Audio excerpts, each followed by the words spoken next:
아이 숙제를 두고 싸우면 안 될 3가지 이유 알려드릴게요.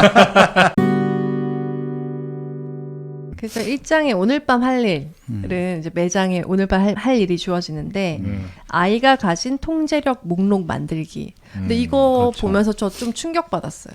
왜요? 아이가 할 일을 내가 정해놓은 것만 맨날 강요했지. 아이가 너가 자유롭게 할 수 있는 일에 대해서 생각해보자라고 얘기하거나 제 스스로 생각해본 적이 한 번도 없어요. 네. 그러니까. 네. 너가 오늘 해야 할 일. 왜 안 했어? 언제 할 거야? 이것만 맨날 했지. 너가 오늘은 자유롭게 뭘 할지 뭐 그런 거 오늘 하루를 어떻게 보낼지 생각해봐라고 저는 얘기를 해본 적은 있지만 그거는 내가 해야 할 일을 의도하기 위한 전조였기 때문에 네, 그러니까 너가 숙제를 어디다 집어넣을지 나에게 얘기해주렴 이런 느낌이었기 때문에 그런 의도가 전혀 달랐었어요. 그러니까 여기 오늘 해야 할 일 이 부분만 좀 봐도 되게 좀 깨는 부분이 있을 것 같아요. 네네. 그래서 아이에게 권한을 주는 거죠. 그리고 뭐 이 시간만큼은 너 자유롭게 할 수 있는데 너 뭐 하고 싶어? 그런 것들. 그리고 너가 맡고 싶은 게 있어? 뭐 집안일이어도 좋고 아니면 뭐 이 공부하는 데 있어서 너가 어떻게 하고 싶다는 거나 그런 거 이제 이게 통보가 아닌 제안으로 좀 얘기를 해볼 수 있고 그리고 너가 지금 요즘 힘든 게 있니? 어떤 게 힘들어? 그런 것들도 좀 얘기를 나누면 좋을 것 같아요. 그래서 저희 아이는 이번에 전학을 해가지고 그것도 스트레스 텐데 새로운 거. 너 그 친구들 옛 친구들이 너무 보고 싶지 않아? 그 혼자 놀이터에서 맨날 놀더라고. 근데 좀 제가 짠해가지고 그 친구들이 보고 싶지 않아? 그러니까, 아니 괜찮아 그러더라고요. 근데 진심 괜찮은 것 같아가지고 그런가 싶긴 했는데 이런 식으로 좀 아이에게도 좀 많이 물어봐주면 좋을 것 같고요. 네. 2장도 한번 가볼게요. 숙제로 싸우기엔 내가 너를 너무 사랑한단다. 아이가 엄청 공감하는 부모님들이 많을 거예요. 이 장이 제일 그러니까. 재밌었던 것 같아요. 네, 맞아요. 맨날 싸우잖아. 이거 숙제 했니 안 했니로. 저도 어제도 저희 애가 이제 학교 갔다 와서 저녁을 먹고 숙제해라라는 얘기는 했지만 하지 않고 TV를 열심히 보다가 9시쯤부터 숙제를 시작한 거예요. 왜 꼭 9시에 해? 그러니까. 우리 애도 꼭 9시에 시작해. 근데 9시부터 일단 시작을 했는데 어쨌든 책상에는 앉았단 말이에요. 앉았는데 한 30분 지나고 봤는데 그대로야. 첫 장 그대로. 너무 귀여워. 열심히 해라. 저도 바빠갖고 못 챙겼는데 이제 엄마가 왔죠. 엄마가 왔는데 10시에 왔는데 그때도 그대로인 거야. 12시에 끝나고 잤어요. 결국 어제. 그런데 12시에? 그러니까 얘도 힘들고 엄마는 어쨌든 숙제를 좀 시켜야 된다는 그 강박이 좀 있어서 결국 다 시키고 잤는데 12시에 자니까 다음날도 뭐 힘들고 막 이랬는데 이런 전쟁이 수시로 일어난단 말이에요. 네. 그래서 아이 숙제를 두고 싸우면 안 될 3가지 이유 알려드릴게요. 빨리 말해주세요. 빨리. 안 싸우고 싶어. 첫째, 아이가 스스로 믿지 않는 규칙과 태도를 강요한다. 내가 이거 왜 해야 되는 건데 아이는 몰라요. 근데 일단 해. 일단 3 더하기 4 하고 일단 뭐 해. 60 곱하기 75 하고 일단 해. 그 저는 막 이러거든요. 야, 너 채소 과일 장수 하려면 이런 것도 해야 돼. 이러면서 야, 너 이러면은 기본적으로 너 돈도 못 받아. 이렇게 막 얘기도 저도 하고. 돈으로 설득해요. 너 이거 돈 좋아하잖아. 저금할 때 이런 거 계산 못하면 나중에 어떻게 하려고 그래? 막 이러면서 막. 역시 또 위협을 했다.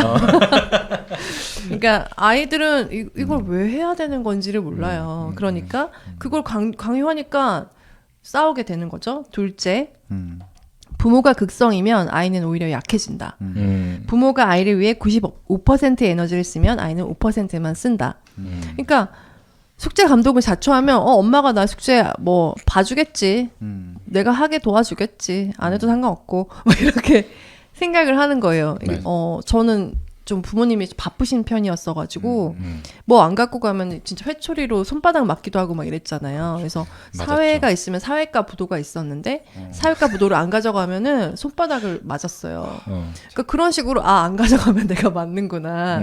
혹은 이제 내가 뭐 열심히 했는데 뭐 빠뜨릴 수도 있고 가방 같은 거를 제가 맨날 챙겨야 됐고 막 이러니까 그런 식으로 그냥 정말 부딪혀 가면서 깨달아 갔었던 것 같아요. 그래서 중학교 정도 됐을 때 완성됐던 것 같아요.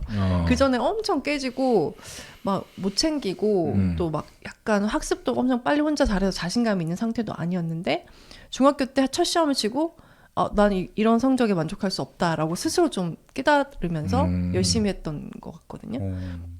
그러니까 엄마가 좀 저를 좀 자립심 있게 키워주셨던 것 같아요. 근데 너 했어 안 했어 이러면 엄마가 숙제를 같이 하는 거구나. 아이가 그렇게 생각을 하는 거죠. 근데 그 생각 자체를 좀 없애게 해야 한다. 셋째는 아이가 싫어하는 걸 강요할 수 없다. 그래서 아까와 똑같은 얘기예요. 아이를 통제할 수 없고 아이가 싫어하는 거를 끝까지 하게 할 수 없다. 그거를 인정해라. 그래서 이 기도 문구까지 나오더라고요.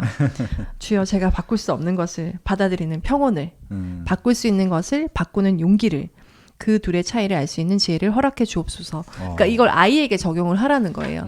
그래서 아 얘는 공부가 아니구나. 바꿀 수 없는 거를 바꾸려고 하지 말고 그리고 바꿀 수 있는 것들에 대해서는 도움을 줄 수 있다는 것을 용기를 내서 해보자. 너는 어떤 걸 좋아하니 물어보고 그리고 그 둘의 차이를 알 수 있는 지혜를 주옵소서를 기억을 하라고 하더라고요. 아, 명언인데 이거. 네.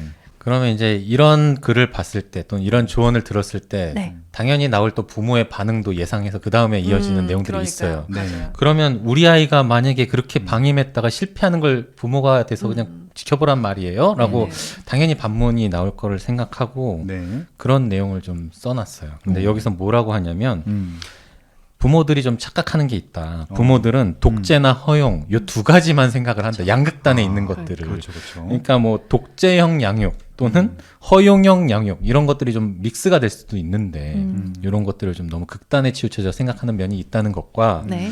부모가 접근하는 그 마음을 이렇게 먹으라고 얘기를 해요. 나는 너의 성공을 돕고 싶다. 그렇다고 뭔가를 내게는 억지로 시키진 않을 거야. 아예 그냥 이런 마음으로 자녀에게 접근을 해라. 네. 그 얘기를 하고 있습니다. 네.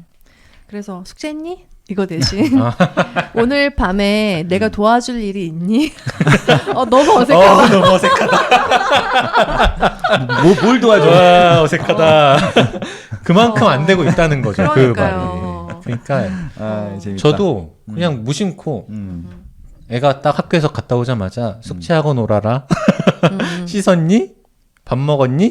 그러니까 다 어떻게 보면 명령조고 통제하려고 하는 단어들을 주로 쓰고 질문인 있어요. 척하지만 아닌 것들. 질문인 척하지만 해야 되는 일들을. 그렇죠. 그러니까 그런 것들이 다 하나하나가 좀 바꿔나가야 될 부분인 것 같기도 해요. 이건 너무 어려운 것 같아요. 음. 못하겠는데? 그래서 이게 앞에 있는 거예요. 이 내용이 그러니까. 앞단에 딱 나오는 이유가 그만큼 많은 문제를 겪고 있고 모든 가정에서 그리고 뭐 지금 미국 사례잖아요. 미국 사례. 근데 한국에서도 똑같잖아. 더하지. 아니, 근데 미국에 호목이 이렇게 많아요, 진짜나? 이해가 안 돼서 이게 좀 보면서 뭐요? 한국 책 같대 이거. 네. 미국에 홈워크? 그러니까 어렸을 때 호목이 없거든요. 숙제가 없는데 이거 좀 이상하지 않아요, 좀? 근데 이 모르겠어요. 전문가분들은 워낙 잘하고자 하는 분들도 좀 많이 접해서 그리고 사실 명문대를 향한 욕망은 더 심하면 심했지. 네. 그러니까 이게 일부 아마 사람들? 연령대가 조금 네. 고등학생 정도 된 자녀이겠죠, 당연히. 저희는 좀 더 대중적이지 않을까요? 우리나라 같은 경우는 더 대중적으로 숙제나 공부에 집착을 하는 것 같아요. 그러니까 이게 어떤 차이가 있냐면은 지금 이 숙제 이렇게 간섭하는 거는 딱 고 나이 때까지, 초등학교 때까지잖아요. 중학교 때부터는 엄마 아빠가 숙제라는 얘기 안 해요. 스스로 워낙 많기 때문에 학원에서 하는 것들인데. 네, 근데 여기 지금 계속 부모가 숙제 강요하고 있는 것들인데. 근데 초등학교 때는 왜 미국 같은 경우는 숙제를 이렇게 강요하는 분위기는 아니라고 알고 있는데. 이게 좀 매칭이 미국에 안 좀 애매한- 살아봐서 잘 모르겠어요. 저도 안 살아봐서 모르겠는데 왜냐면 애들이 좋아하거든 가면 거기 가면 미국 가면 학교 그쵸. 다니는 것들을. 예. 아마 또 뭐 그 지역마다 또는 어떤 뭐 분위기가 좀 다 다를 수 있겠다라는 생각도 들고 이분이 만나는 그 아이들과 또 다를 수도 있겠다는 생각도 들고 그래서 아이들은 물론 형편없는 시작을 할 것이다. 그렇기 때문에 발달할 기회를 주는 것이 중요하다. 그러니까 처음부터 어떻게 아이들이 그럼 내가 몇 시까지 몇 시니까 이걸 하고 그다음에 이걸 30분 내에 끝내서 굉장히 효율적으로 나 갈 거야. 뭐 이렇게 생각하지 않을 거잖아요.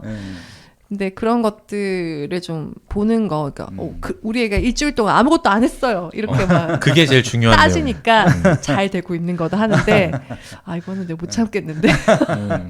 못 참죠. 이게 그런 부모들이 겪는 문제에 대해서도 분명히 방금 로사님 말씀하신 것처럼 그래 내가 한번 그렇게 해보자라고 이제 시도를 했어. 아이에게 이제 권유형으로 말을 했는데 그러고 지켜봤더니 일주일 동안 숙제를 한 번도 안 해. 이건 효과가 없는 거 아니냐 이런 생각이 당연히 들 건데 그게 아니라는 거죠. 제대로 되고 있는 모습이라는 거예요. 왜냐하면 아이가 부모 개입이 없는 상황에서 아무것도 안 하는 게 정상이라는 거예요. 지금까지 그렇게 계속 통제를 해와서 했는데 그렇게 하는 게 아이가 비정상이라는 거죠. 해왔던 네. 것들이. 그래서 아이에게 뭔가 이렇게 책임을 넘기고 아이가 뭔가 할 수 있는 기회를 줬으면 실제 그것이 동작할 만큼 시간을 기다려줘야 된다. 이 얘기를 하고 있어요. 근데 못 기다리죠, 대부분의 부모가. 근데 저는 사실 그냥 제 개인적으로는 왜 해야 되는지 얘기를 되게 많이 해줘요, 애들한테. 그래서 영어를 왜 해야 되냐고 물어보더라고요. 그래서 그때 우리 김아라님 또 만났었잖아요. 그럴 때 그 왜 영어를 해야 하는가 10가지 이유가 엄청 설득력 있게 있었거든요. 그런 것들을 생각하면서 정우야 너는 작가님이 되고 싶어 하잖아. 근데 너가 느꼈을 때 영어의 뉘앙스와 한글의 뉘앙스가 다른 거 느꼈니? 그러니까 이게 같은 말을 해도 표현이 좀 다르잖아요. 그리고 그런 것들을 네가 자유자재로 표현을 할 수 있단다. 그리고 너가 한글로 이거를 쓰면 전 세계 1%만이 볼 수 있지만 영어로 쓰면 정말 전 세계 사람들이 곧바로 공감할 수 있어. 대단하지 않니? 그렇게 하다 보면 좀 그래도 아이들이 좀 스스로 해야겠다는 생각을 하지 않을까? 멋진 엄마다. 저희 이제 아들은 이제 대학에 가서 1학년을 갔는데 취미가 영화 보는 거예요. 네. 하루에 막 2-3개씩 봐요, 영화를. 거의 매일 극장을 가고 또 극장에서 하지 않는 거 옛날 영화 같은 경우는 이제 그런 넷플릭스나 이런 걸로 통해서 보는데 부산국제영화제가 우리나라 제일 큰 영화제잖아요. 가고 싶어 하는데 그래서 엄마가 그때 작년 때부터 또 가면은 자원봉사하면은 영화를 볼 수 있다. 예약하지 않고. 맞아 그런 거 맞아. 있었던 그래서 거. 근데 가야 되면 영어를 잘해야 된다. 왜냐면 외국 그 분들한테 영어를 그쵸, 안내하는 게 그럼요, 자원봉사거든요. 그래서 그러니까 얘가 영어 공부 안 한 거를 막 후회하더라고. 어. 그러니까 그렇게 자발적인 동기가 있으면은 영어 맞아요. 공부를 할 수 있을 것 같아요. 좋아하는 것들에 대해서. 이 책에도 그런 얘기들이 네. 굉장히 많이 나와요. 꼭 그렇죠. 이제 영어가 아니어도 학습에 완전히 흥미를 잃은 아이가 뭔가 봉사활동에만 그렇죠, 그렇죠. 좋아하는 거예요. 그 약간 소방수 같은 봉사활동 쪽 그런 걸 이제 아예 전문 소방인이 되기 위한 노력을 하기 위해서 공부를 시작하는 그런 장면도 나오거든요. 이 책 네. 속에서 보면 그런 식으로 자기의 정말 좀 뭐랄까 깊은 동인이 그렇죠, 그렇죠. 있어야 이제 점점 넓어진다는 거죠. 그런 학습이나 그런 네. 배움이. 네. 근데 가만 보면 이제 부모들이 원하는 건 우리 애가 공부에 좀 그런 강력한 동기를 갖고 있으면 싶은 게 부모들의 마음이잖아요. 그러니까 그렇죠. 이게 좀 네. 어떻게 보면 지금 세대는 꼭 맞지 않는 그런 방법일 수도 있는데 맞아요. 우리가 경험해온 시대가 그랬기 때문에 더 그런 것 같기도 하고 네. 그래서 좀 이런 다양한 사례들을 좀 접하면서 부모들도 좀 열린 마음으로 자녀의 길이 이거 하나만은 아니다라는 걸 좀 네. 확실하게 인지하면 좋을 것 같아요. 그래서 이 작가님들이 부모의 역할이란 것은 아이를 무조건적으로 사랑하고 아이에게 집이라는 안전한 기반을 제공하는 것이지 네. 집에 와서 또 다른 스트레스 왜 우리도 사실은 일하고 들어오면 또 육아 이렇게 다시 또 오늘 출근합니다. 육아 출근합니다. 이렇게 스트레스로 여기잖아요. 근데 아이도 학교 갔다 와서 또 집에 출근합니다. 이런 느낌으로 집에 와서 맞아. 또 엄마의 잔소리와 엄마가 숙제하라는 그런 것들과 눈치를 보면 눈치 싸움을 해야겠지. 집에 갈 때부터 그런 생각을 하게 되면 얼마나 불행하고 아이가 쉴 곳이 없잖아요. 그러니까 그런 뭐랄까 부모는 아이가 마음이 편안하게 좀 베이스 캠프처럼 둘만한 어떤 그런 물리적이고 정신적인 기반이 돼야 된다. 그래야 이 아이가 뭐든 한다. 그런 얘기를. 근데 다큐 옛날에 봤을 때도 엄마와 아이가 좀 편안하게 대화하고 그렇죠. 아이가 뭐 게임을 똑같이 하는데 오래 하네 이렇게 하는 엄마랑 너는 또 게임을 하고 어쩌고 막 이렇게 하는 막 딱 그 첫 소리부터 너는 뭐 이렇게 하는 엄마랑 오래 했는데 뭐 언제까지 할 거야? 뭐 이렇게 그게 너무 무섭다. 아들이 참 오래 하네. 뭐 이렇게 얘기하는 거랑은 그 아이들의 좀 뭐랄까 삶에 대한 의지, 내가 하고자 하는 걸 해내는 그런 힘이 다르더라고요. 어떤 뉘앙스 같은 차이에도 그런 게 있다. 아니 그러니까 좀 분위기, 분위기. 가정의 분위기, 내가 이 집에서 편안한가, 아. 내가 뭘 해도 눈치 보지 않고 좀 잘 뭐 부모님과 상의를 한다거나 해서 좀 있을 수 있는가. 근데 뭐 뭘 해도 막 뭐라 그러고 막 이러면 애가 쉴 곳이 없잖아요. 맞아요. 네, 근데 아이가 쉴 곳을 만들어 줘야 한다라는 얘기를 하고 있습니다. 네. 네. 참 반성을 많이 하게 됩니다. 책을 보면 볼수록. 1부는 한 요 정도로 얘기 나누시고 네. 저희가 2부에서도 또 스스로 반성할 얘기들이 또 많습니다. 그래서 2부에서도 계속 이 책의 네. 좀 중요한 내용들 또 이어가도록 하겠고요. 네, 그래서 네. 다음 편에서는 무엇이 아이를 스스로 움직이게 하는가. 여러분 중요하죠. 가장 궁금해하는 부분들 그리고 아무것도 안 하는 시간이 건강한 뇌를 만든다. 이 부분을 좀 다뤄보려고 합니다. 네. 부모들이 많이 착각하고 있는 내용들을 2부에서 또 이어가도록 하겠습니다. 1부 여기서 마무리하겠습니다. 감사합니다. 감사합니다.